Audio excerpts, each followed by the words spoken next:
സംശയിച്ചതുപോലെ തന്നെ ആ ദാസ് എന്ന് പറഞ്ഞ ആളാണ് ഇതിൻ്റെയൊക്കെ പിന്നിൽ. അയാൾ നിസ്സാരക്കാരനല്ല.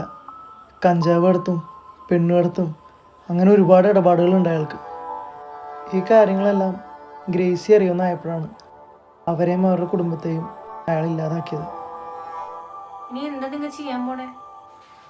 നമ്മളായിട്ടൊന്നും ചെയ്യേണ്ടി വരില്ല, എല്ലാവരും തന്നെ ചെയ്തോളൂ. ഞാൻ എന്തായാലും ഒന്ന് പുറത്തോട്ട് ഇറങ്ങിയിട്ട് വരാം. ഞങ്ങൾ കടന്നു.